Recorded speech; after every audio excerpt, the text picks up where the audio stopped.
আমি যি কৰ্ম কৰিব লাগে, কোনবোৰ কথা শুনিব লাগে, তাক স্মৰণ কৰিব লাগে, কোন দেৱতা সজিব লাগে, তাৰ কোনবোৰ কথা শ্ৰৱণ কীৰ্তনৰ যোগ্য নহয়। তুমি আজি যি প্ৰশ্ন কৰিছা অৱতাৰণা, এই প্ৰশ্ন মানৱৰ সবাতোতকৈ শ্ৰেষ্ঠ প্ৰশ্ন। জগতৰ বহু ঋষি মুনিগণ ব্ৰহ্মা, শিৱ, দুৰ্গা আদি দেৱতাসকলকে শ্ৰেষ্ঠ বুলি কয়, কিন্তু এই কথা সত্য নহয়। এই সমস্ত জগতৰ একমাত্ৰ কাণ্ডাৰী প্ৰভু নাৰায়ণ। বৃক্ষৰ মূলত জীৱাৰে জল দিলে ডাল পত্ৰ হলে বৈমুখৰিত, এইদৰে একমাত্ৰ কৃষ্ণৰ চৰম চিন্তা কৰিলে সমস্ত দেৱতাকে পূজা কৰা হয়। আৰু যিজনে সকলো সময়ত সকলো স্থানতে কেৱল মাত্ৰ শ্ৰীহৰিৰ নাম উচ্চাৰণ কৰে, তেওঁৱেই একমাত্ৰ ভক্ত আৰু তেওঁৱেই মহাভাগৱত। মনুষ্য মুক্তি হ'ব ভক্ত কোন আৰু ভক্তি কেনেকৈ প্ৰকাশ পায়? এই ধৰা ধামত মনুষ্যৰূপে জন্ম লৈ যিজনে হৰিৰ শ্ৰৱণ কীৰ্তন নকৰে, কেৱল মাত্ৰ ৰতিত ভক্ত থাকে, এইজনে এই অনিত্য সংসাৰৰ মায়া একোৱেই বুজিব নোৱাৰে। আৰু সেয়েহে আমি সৰ্বদা হৰিৰ চৰণ চিন্তা কৰিব লাগে। ভক্ত চাৰি প্ৰকাৰ: আত্ম, অনাদি, জিজ্ঞাসু আৰু জ্ঞানী। জ্ঞানীজনে হৰি আৰাধনা কৰি তেওঁকেই ভজনা কৰে, আৰু এই হৈছে ভক্তি। আপোনাৰ অনুগ্ৰহত দিয়েছি জ্ঞান আহৰণ কৰিছোঁ, কেনেকৈ চিন্ত সিদ্ধি কৰিব পাৰি? গুৰুদেৱ কলিত এই মনুষ্য কি হ'ব? পাপ স্মৰণ নহ'লে কৃষ্ণ মতি নহয়। তেনেহ'লে কোনটো ধৰ্ম কোনটো অধৰ্ম? কলিত ভগৱন্তৰ ৰূপ কি হ'ব?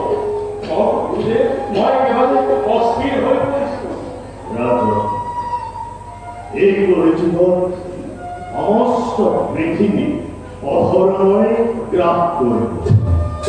চাৰিওফালে কেৱল মাত্ৰ অন্যায় অবিচাৰ দুৰ্নীতিয়ে সকলোকে ঘেৰি ধৰিব।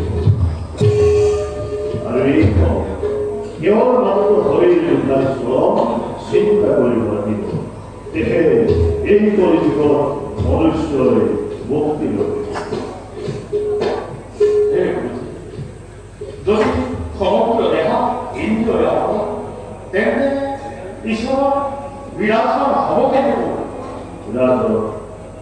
আমাৰ শৰীৰত প্ৰধানকৈ তিনিডাল নাড়ী আছে। সেই তিনিডাল যি স্থানত একত্ৰিত হৈছে সেই হৈছে তীৰ্থস্থান, আৰু তাতেই বাস কৰিছে ব্ৰহ্মা, বিষ্ণু, মহেশ। তেন্তে ইন্দ্ৰিয়বিলাকৰ নিজৰ কৰ্ম আছে। বাহুযুগলেই দেৱতান্তৰ তাকে অৰ্শিত কুমাৰ জিহাদ বৰুণে আৰ এনেদৰে আমাৰ সমস্ত দেহাতে সমস্ত ধাৰাধাম হয়েছে। আপনাৰ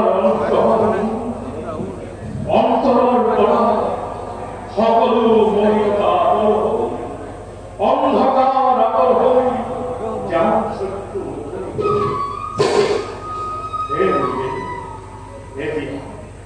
ভাগৱত প্ৰকাশ আমাৰ ভগৱন্তৰ পূৰ্ণৰূপ দৰ্শন কৰা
ধন্য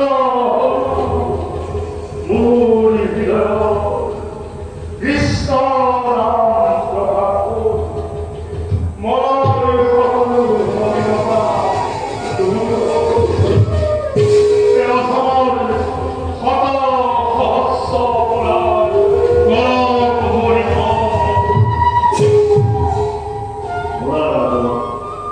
এতিয়া তুমি ভাগৱত মূৰ্তি শ্ৰৱণ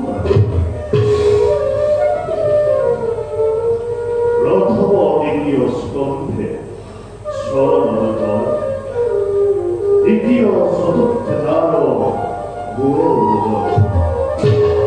নাভি দেশ পঞ্চমে ষষ্ঠকে বৈদ্যস্থল সপ্তমে অষ্টমে পৰ কমযোগ গ্ৰন্থ দেশ নৱমে দশমে যাৰ কুণ্ড একাদশে নৱাত দ্বাদশে কৈলামত এন ভাগৱতী অতি মোৰ ঘৰ তোমাৰ প্ৰতি ভক্ত শ্যামৰ গণে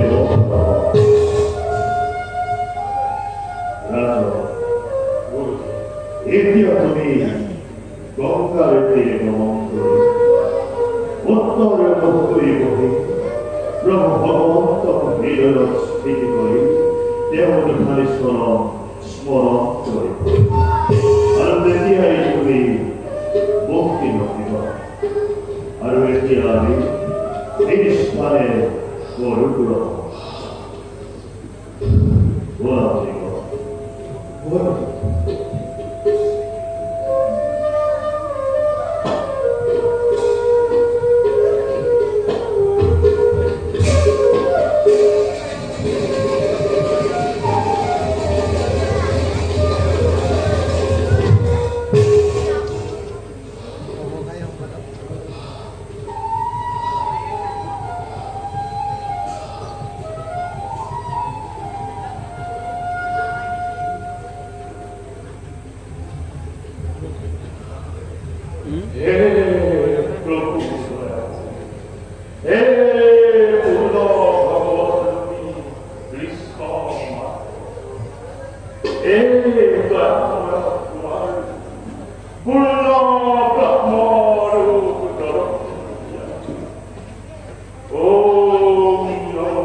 এতিয়া তোমাৰ সৰ্বপাপ স্বৰ্ণ প্ৰভু মানুহৰ কৰ্মৰ ধৰ্মৰ মনে স্থান দিয়ে আৰু মন স্থান দিয়ে মায়া আত্ম কিন্তু জনম মৰণ একই প্ৰভু তুমি ভাগবতেৰ পৰামৰ্শৰ পৰা তুমি আমাক চিনিলা আৰু নিজক বুজিলা প্ৰভু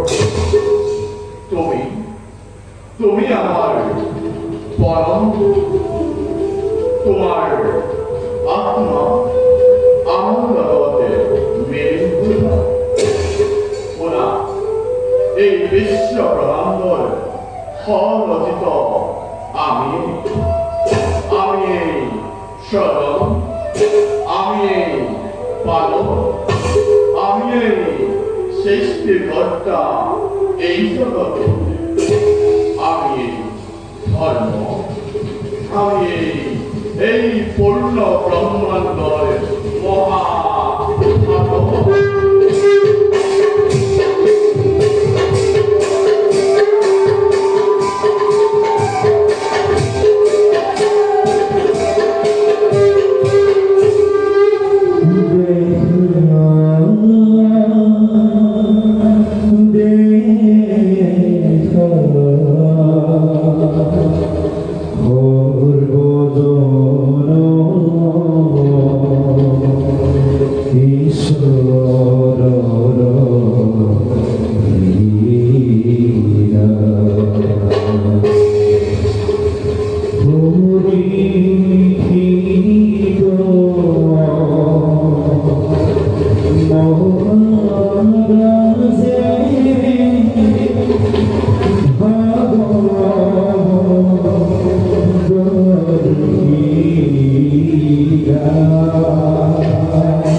মহা